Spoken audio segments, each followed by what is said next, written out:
On a seemingly unremarkable morning, the realization struck that 24 years of marriage was culminating in an unforeseen and irreversible conclusion. Iris and I were at our usual spot, the kitchen table, readying ourselves for the day ahead. Sunlight bathed the room in a comforting warmth, yet an impending sense of disruption loomed over us. My name is Rob, and at 46, I've been married to Iris for a quarter of a century. Together, we've raised 2 children, Kevin and Lily, now 18 and 16, in our unassuming suburban home. Our lives are a tapestry of busy, yet I always believed we shared an unspoken understanding. Our union was a testament to mutual support and shared aspirations, particularly in nurturing our children and charting our future together. That fateful morning, however, everything unraveled. "Rob, you won't believe what happened last night," Iris began, her voice carrying an unusual fatigue and hesitancy. Her words were a prelude to a revelation I wasn't prepared for. I peered at her, my brow furrowed in confusion. "What happened? What's going on?" I inquired, assuming she was venting about work, a challenging case, perhaps. Iris was known for her dedication, often going to great lengths in her professional endeavors. She hesitated, the sound of milk being poured into her coffee cup echoing with a strange clarity. It was as though the noise was a harbinger of the bombshell she was about to drop. With the demeanor of someone discussing a mundane occurrence, she stated, "I spent the entire day at a hotel with Ted." Ted, the name alone sent a chill through me. Iris's boss, the man I had always seen as a figure of professional respect, someone she might confide in or seek advice from. The mention of his name in this context was inconceivable.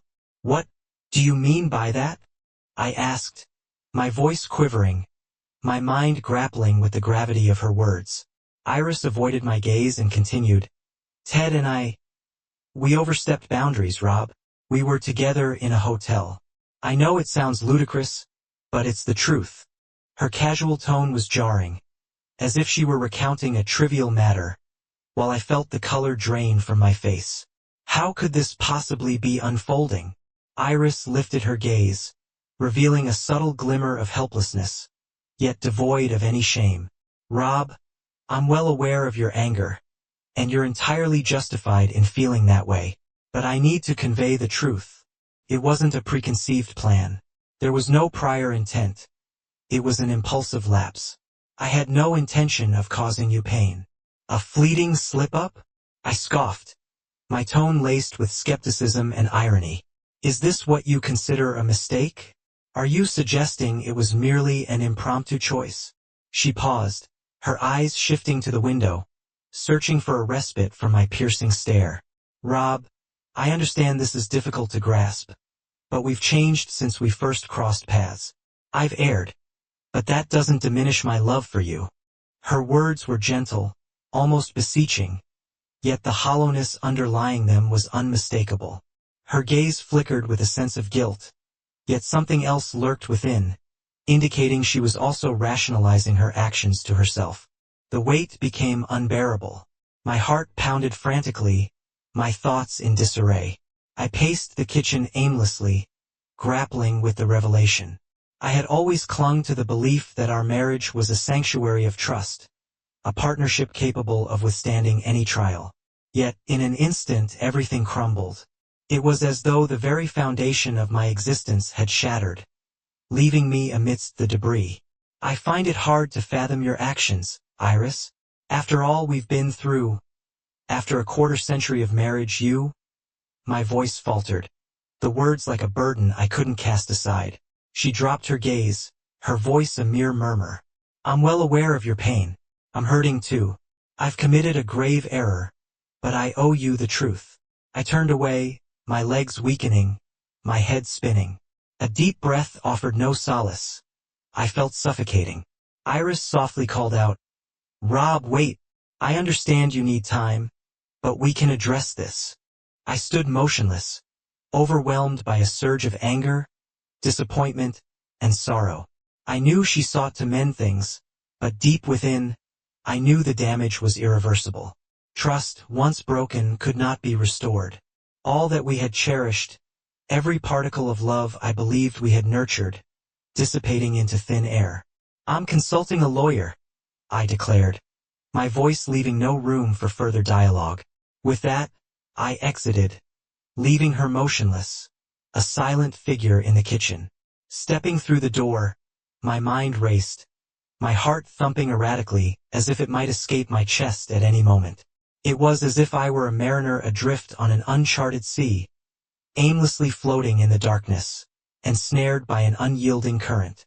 The familiar landmarks of my life were slipping away, and I found no anchor to grasp. As I distanced myself from the house, I fought to contain the surge of emotions threatening to overwhelm me. The haunting echoes of our dreadful exchange persisted in my mind, a relentless cycle. "This is your reality now. This is all that remains." The day was a blur. The stark truth laid bare before me, impossible to evade.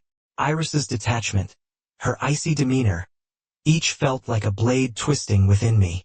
She had professed her love, yet how could I believe her words when her betrayal had already cut so deep? In that instant, I knew there was no turning back. I had no desire to see her again, no interest in hearing her discuss resolution or reconstruction. There was nothing left to rebuild. The very foundation had crumbled. Without a moment's pause, I dialed the number of a divorce lawyer. My fingers trembled as the receptionist's greeting filled my ear. "Hello. How may I assist you?" "I need to arrange a meeting with a divorce lawyer," I responded, my voice unrecognizable even to me. After obtaining the necessary details, I hung up, left alone with an unsettling quiet. Settling into the couch, I gazed out the window at the passers-by and the steady flow of traffic, unchanged by the storm that had upended my world. How had things gone so awry between Iris and me? Was it a single moment of frailty that shattered our bond? Or something more profound? Something I had overlooked or never truly understood? Change was the only constant, and I found myself powerless to halt its relentless march. The following day, I made my way to the law office. The structure exuded a cold, impersonal vibe, aligning with my preconceived notions.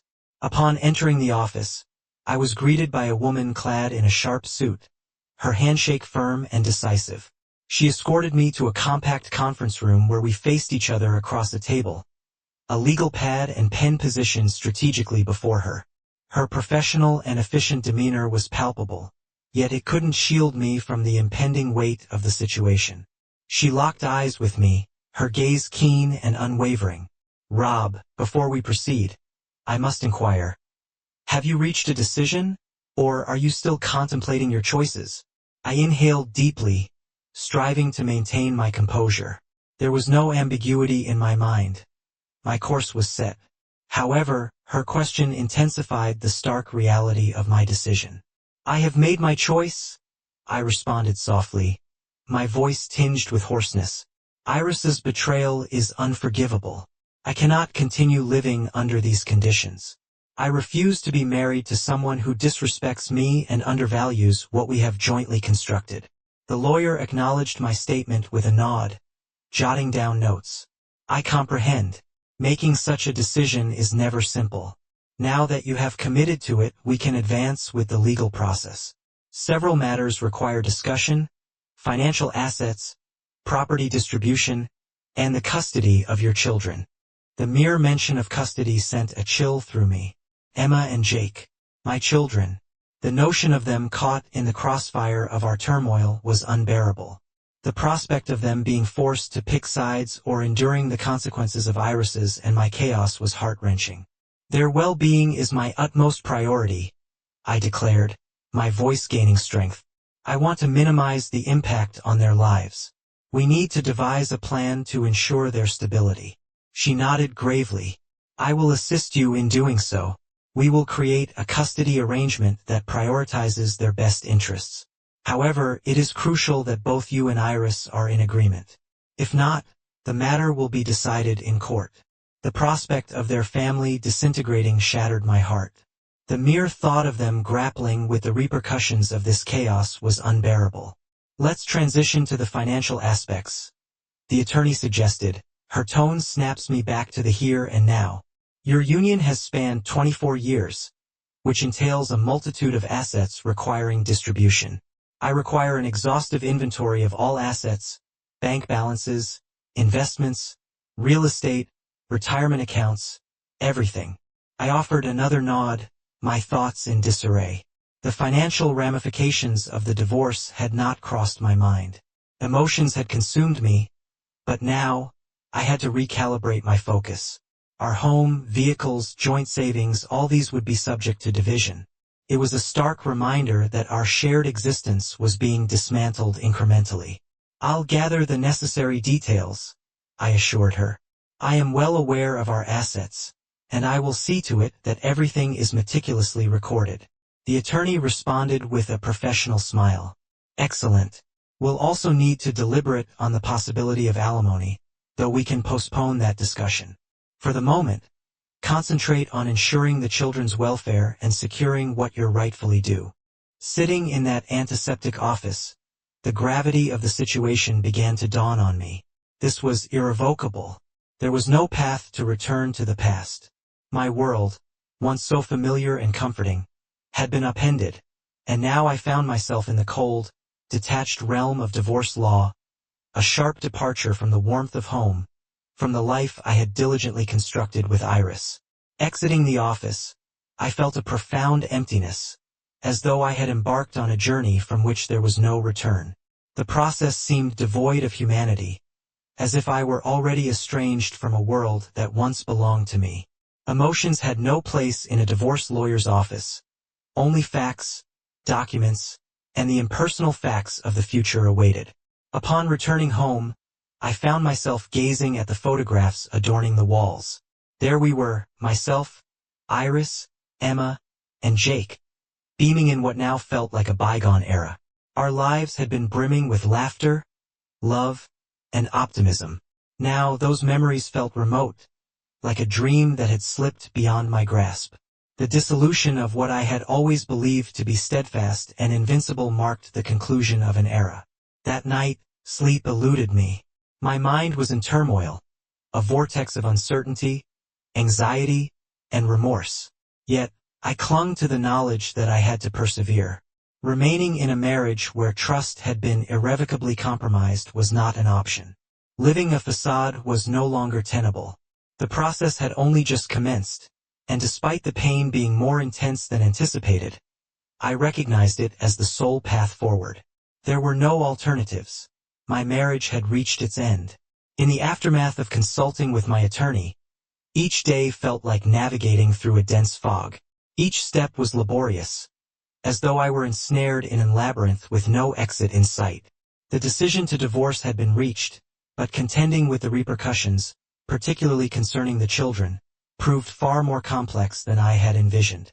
My thoughts were consumed by Emma and Jake, my beloved children. The mere thought of them tightened my chest, as if an invisible hand were choking me. I was acutely aware that this upheaval would disrupt their lives, and I felt powerless to shield them from the storm.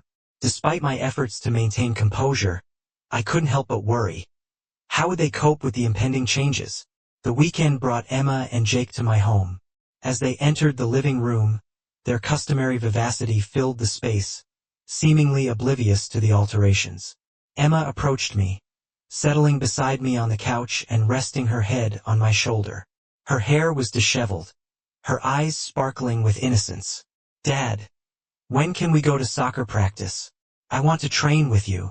I stroked her hair, mustering a smile. The ache within me felt like a torrent, threatening to overflow. "How about next weekend?" Jake joined us, sitting beside me. "Dad, can we play some basketball today? I've got a new move I want to show you." Their words were devoid of concern or skepticism. Observing them, it felt as though I were looking into a fractured mirror. The family I had known, complete and joyful, could never revert to its former state. There I was, striving to maintain my composure as a father, while inside, I was crumbling. "Of course," I replied, my voice as steady as I could manage. "Let's play basketball." Despite my attempts to sound normal, the weight of the situation was oppressive. The simple pleasures, the everyday assurances, would never again be as they were. Returning to the house, I observed my family gathered around the dinner table, an overwhelming wave of despondency enveloping me. Iris and I had once enjoyed numerous suppers like this, discussing our aspirations and the nuances of life. Yet, that existence now seemed alien, as if it belonged to someone else entirely. It was as though it had been erased from memory. "Dad, you seem particularly unhappy tonight. Is something bothering you?" Emma inquired, her eyes reflecting concern. At just 10 years old, she possessed an ability to detect my distress.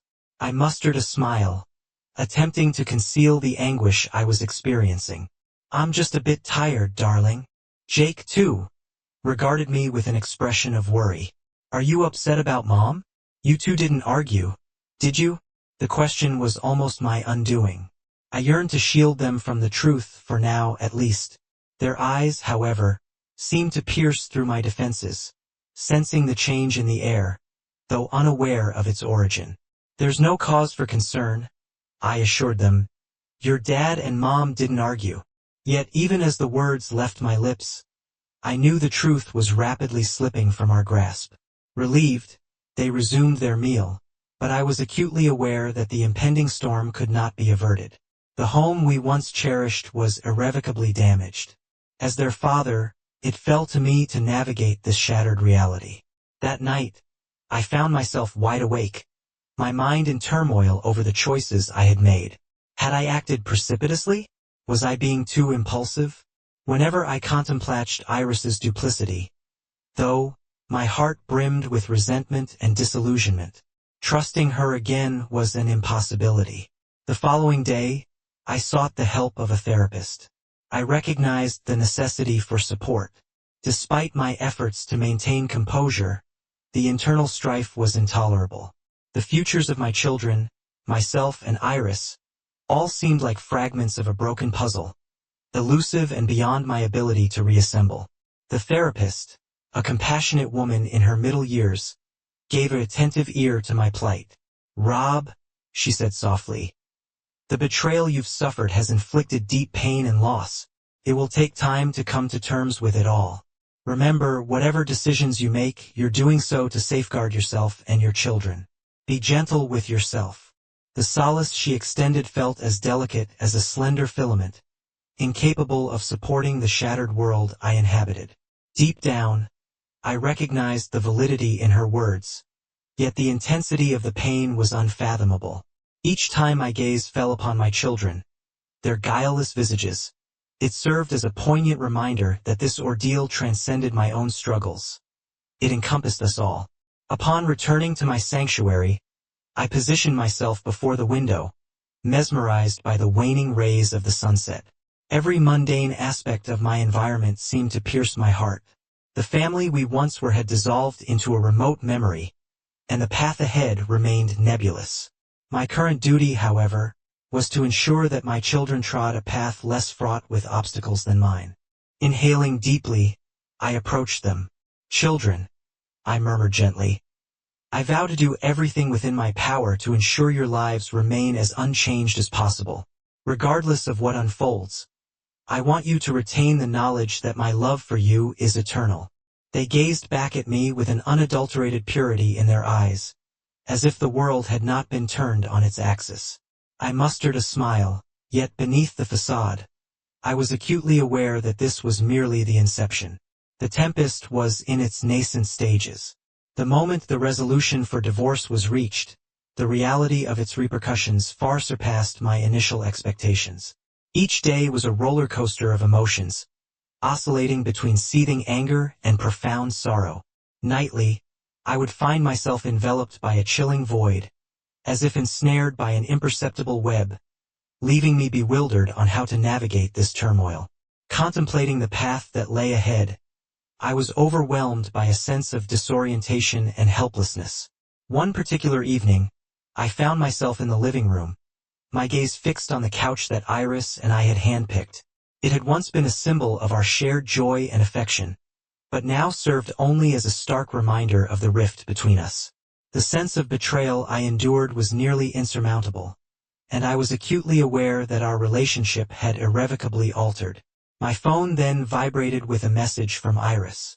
She sought a conversation, a chance to apologize and clarify her actions. I was loath to interact with her, yet a conflicting part of me wavered. Her text was to the point. Rob, I'm aware I've caused you pain, but I need to speak with you face to face. I admit I've made many mistakes, but I'm not ready to let go. Your presence in my life is significant, and I'm not prepared to lose you. A torrent of mixed feelings washed over me as I read her words. They brought no solace, only stoking the flames of my anger.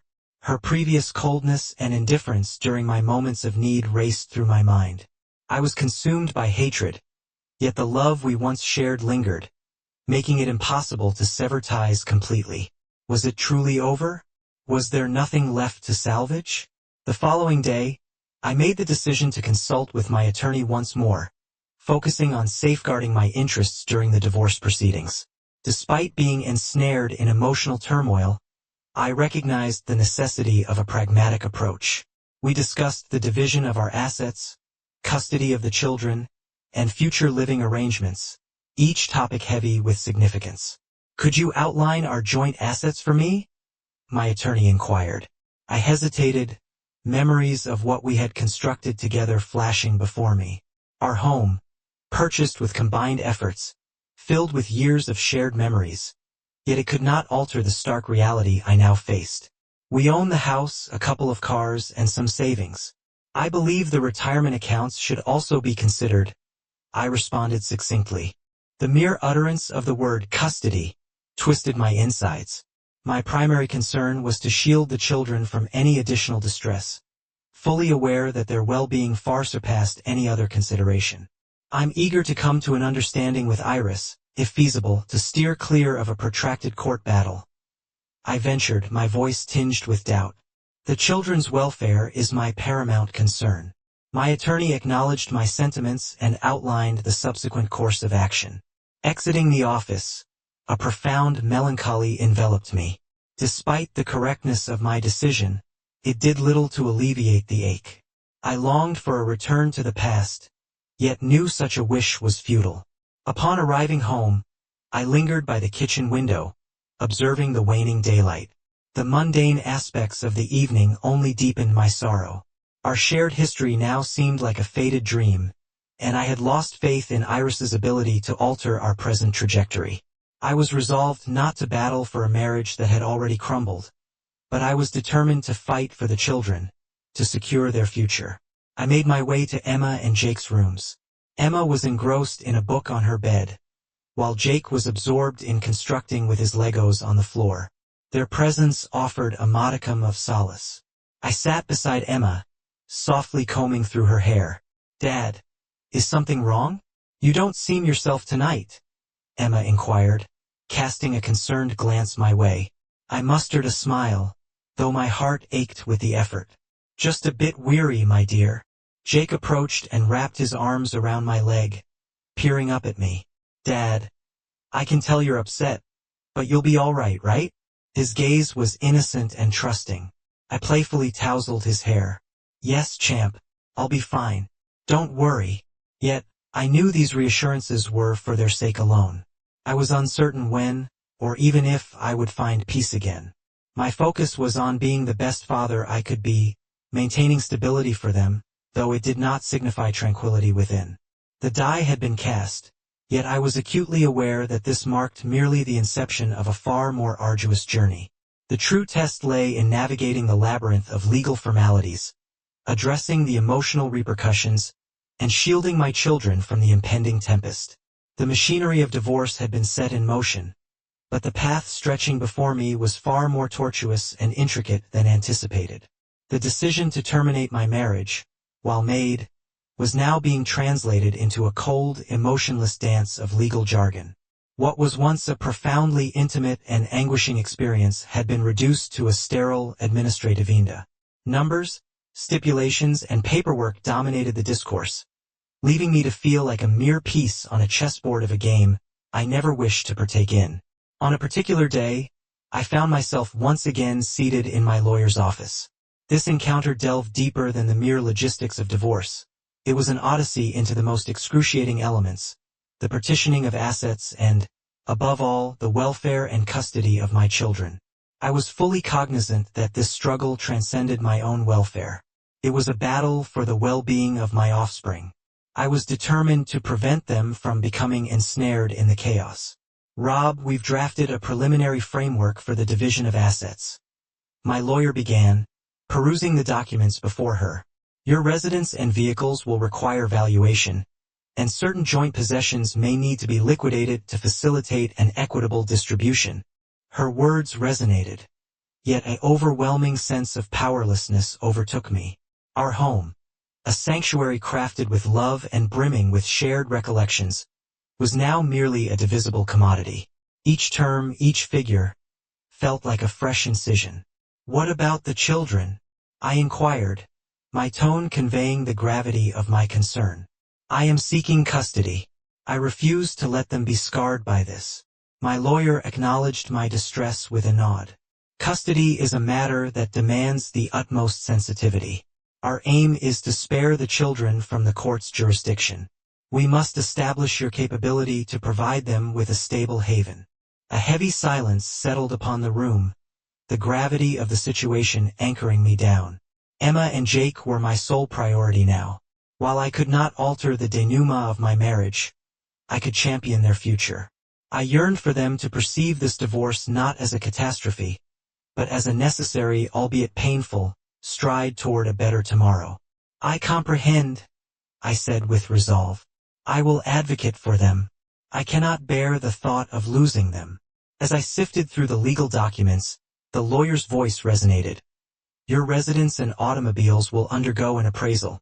Depending on the valuation of your shared assets, certain items may need to be liquidated to achieve an equitable division. Her words struck a chord of despair within me. Our home, a sanctuary woven with the fabric of our shared memories, was now merely a possession to be parceled out and distributed. Each syllable and figure seemed to inflict a new bruise upon my soul. I inquired with a constrained tone, what about the children? The prospect of their well-being was paramount. I intend to secure custody. I cannot bear the thought of them suffering due to this separation. My legal representative acknowledged the gravity of the matter with a nod. Custody disputes are delicate. Our aim is to spare the children from the judicial process.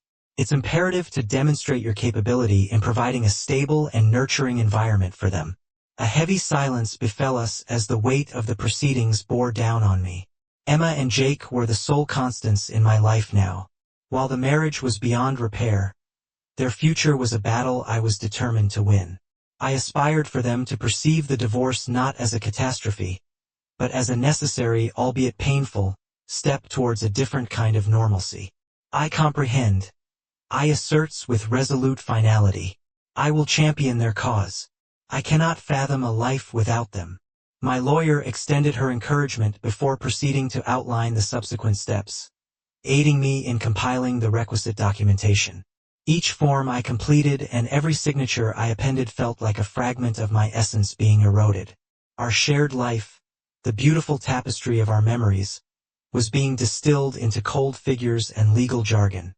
Upon returning home, I collapsed onto the couch, overcome with a profound sense of exhaustion. Emma and Jake were engaged in play in the living room, their laughter and animated conversation offering a fleeting illusion of normalcy. Yet, I was acutely aware that beneath the surface, the children were already feeling the reverberations of the upheaval, even if they couldn't fully grasp the cause. Emma approached and settled beside me, her delicate query piercing through my reverie. Dad, will Mom and you ever be together again? The innocence of her question struck me with the force of a blow. Her eyes, brimming with innocence and longing, awaited an explanation. I took a moment to gather my composure before responding gently. Mom and I won't be together anymore, but you and Jake are our children.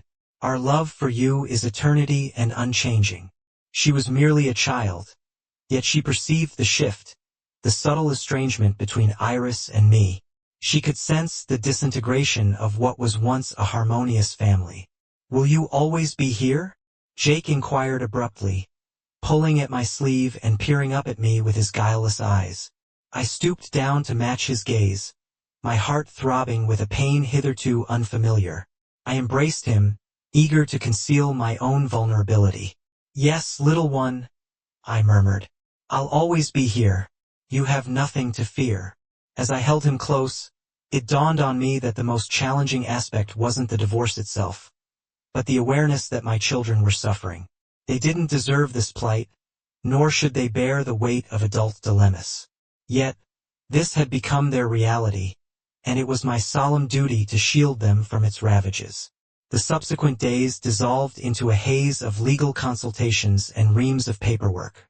Each document, each step in the divorce process, felt like a stake driving into the heart of my past.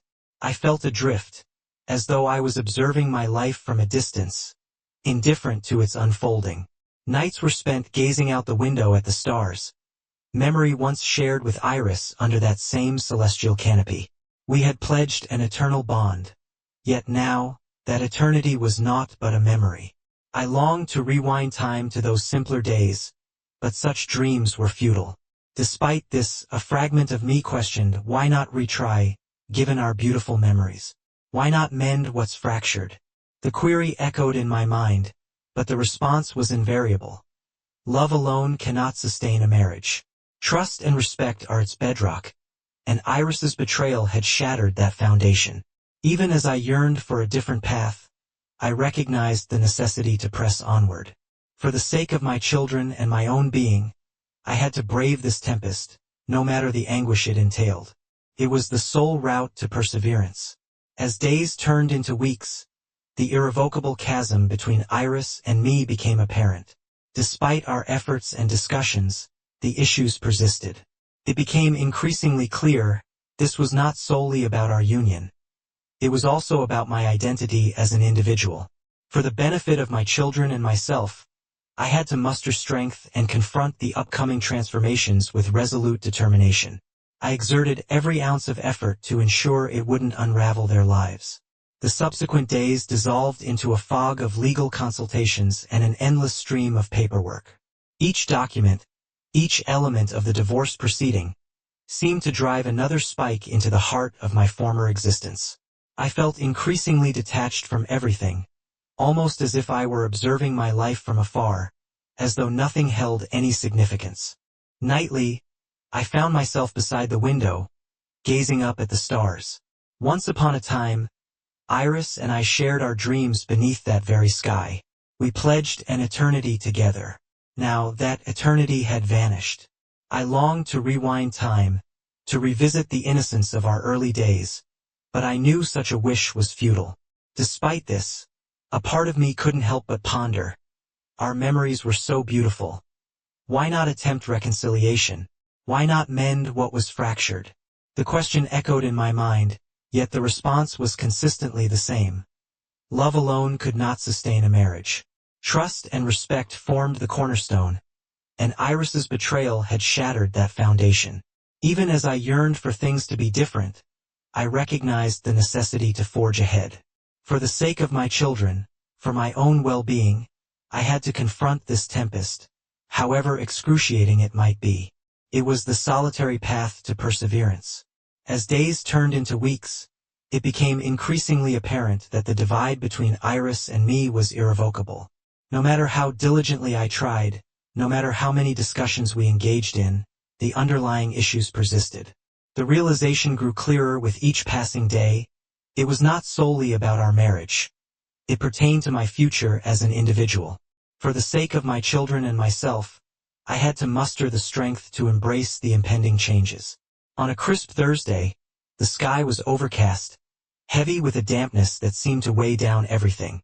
I stood outside, staring at the home Iris and I had purchased together. It symbolized all we had built, once beautiful and filled with memories, now lies in ruins. Despite knowing it would soon be a relic of the past, each glance triggered a sharp sting of pain. "Rob, we need to talk," the text from Iris read.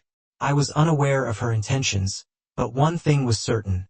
Our relationship had reached its termination point. I responded, "I'm at home. Come over." Half an hour later, a knock resonated at the door.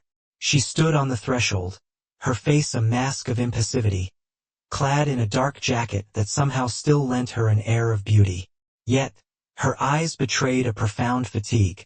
I motioned her inside without uttering a word, settling silently onto the couch as I awaited her to break the silence. She inhaled deeply before stepping toward me, her voice a mere whisper as she conveyed, "Rob, I'm aware you'd rather not see me, but I sincerely hope we can address this tranquilly." I remained silent, merely observing her, my heart feeling like a leaden stone, struggling to breathe beneath its weight. She persisted, "I acknowledge my mistakes. I caused you pain. I've hurt our children. I've attempted to rectify it, but I'm well aware there's no turning back." Her tone held no hint of regret, no tears of contrition, only the weariness of defeat. In that instant, it dawned on me, it wasn't solely my burden. She, too, had come to terms with the fact that our relationship was beyond repair. "You didn't merely injure me," I spoke at last, my tone frigid. "You shattered the trust between us. That cannot be mended." She offered no retort, simply bowing her head. The quiet between us was oppressive, as if the distance that had grown between us had become an insurmountable chasm. Even with her presence in the room, I recognized she was no longer the woman I had once cherished. "Do you genuinely wish to proceed?" I inquired, my voice quivering. "I can no longer place my trust in you, Iris." Her eyes flickered with a spark of anguish and helplessness, yet she remained silent, frozen, unable to make a decision. I rose, moving to the window, gazing out at the overcast sky. The house was deathly still. The world outside carried on as though untouched, oblivious to the turmoil that gripped me. I felt adrift, floating in an endless void, utterly alone. "Iris?" I eventually turned to confront her. "Our marriage has reached its end. I know you understand that reality as well." She lifted her gaze to meet mine, her eyes brimming with a myriad of emotions. She recognized the truth in my words, though she struggled to accept it. She nodded slowly. The remnants of love and trust that once defined our union now lay in ruins, beyond any hope of mending. I harbored no desire for her return, nor did I entertain any thoughts of reconciliation. Her presence before me was a mere shell of what was. She belonged to another realm now. Her act of betrayal had severed the very fabric of our bond. "What's our next course of action?" she inquired softly. "We part ways," I responded, my tone resolute. Amidst the ache in my chest, an epiphany struck me. This separation was my genuine liberation. Our marriage had irrevocably ended. In the aftermath, my days were consumed by the logistics of divorce, dismantling our shared assets, finalizing the legal intricacies. The thought of my children's future bore down on me like an immense weight. Yet, I was resolute in my commitment to provide them with the best life possible, despite the precipitous and unforeseen nature of these events. Occasionally, I would find myself seated at the dinner table in the dead of night, gazing into the hollowness of the house. Once alive with joyous laughter and lively conversation, it now stood silent. The hope of Iris's return had faded, along with any wish for her change. Instead, I turned my focus to my own horizon, contemplating the reconstruction of my life from the debris of our marriage. The path ahead remained uncertain, but one truth was clear: I must forge ahead. As days elapsed, the divorce process reached its conclusion. Each signature on those papers was a reinforcement of the void expanding within me. Those documents symbolized the conclusion of our shared history, stripping away the happiness and optimism I had once known. Yet, I understood this was an indispensable phase. There was no avenue for retreat. My sole remaining task was to embrace the new reality and embark on a fresh chapter. During our final encounter, Iris pleaded, "Rob, can you reconsider?" Her eyes, brimming with desperation, mirrored a child's plea for a lost toy, but I saw through her facade. Her remorse was too late. "My decision stands," I replied, my voice devoid of sentiment, cool and dispassionate.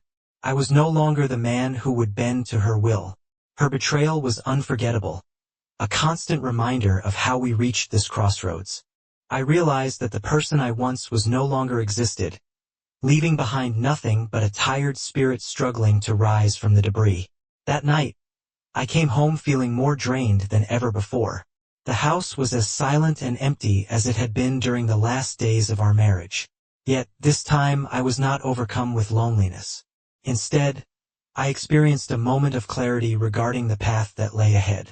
In the next room, my children played, their laughter a stark reminder that I needed to stay strong. For them, if not for myself. At the dinner table, my children and I sat together. Jake, as always, was bustling around the table, while Ella remained seated quietly, casting occasional, worried eyes in my direction.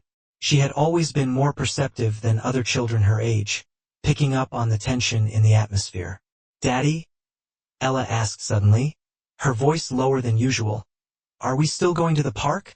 I hesitated, memories of Iris and I taking the kids to the park every weekend flooding back. It was our sanctuary, a place where we could simply enjoy each other's company. I pushed aside the sorrow and managed to smile. "Of course, sweetheart. We can go to the park whenever you like." "Really?" she inquired, her eyes lighting up with hope. "Really?"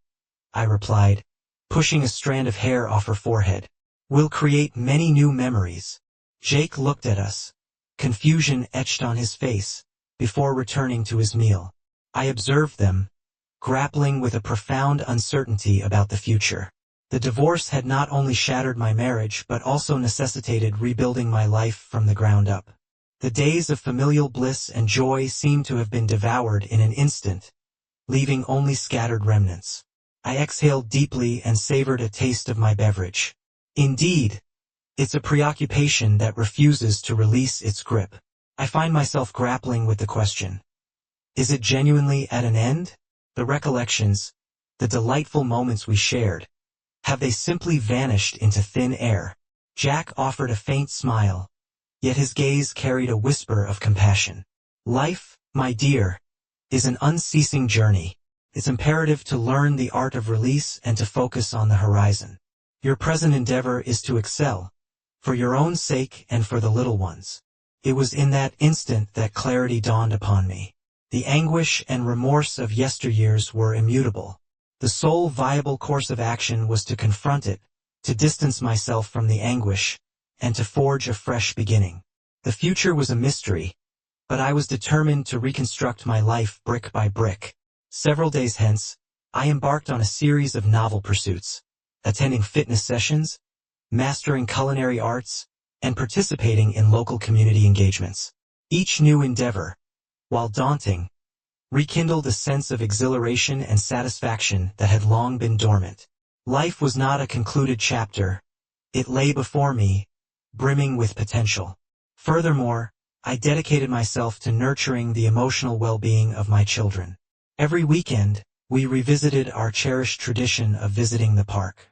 I regaled them with anecdotes, engaged in play, and gradually, their smiles reemerged. There was solace in these small victories. As time elapsed, I regained my equilibrium. The pain persisted, but it no longer dominated my existence.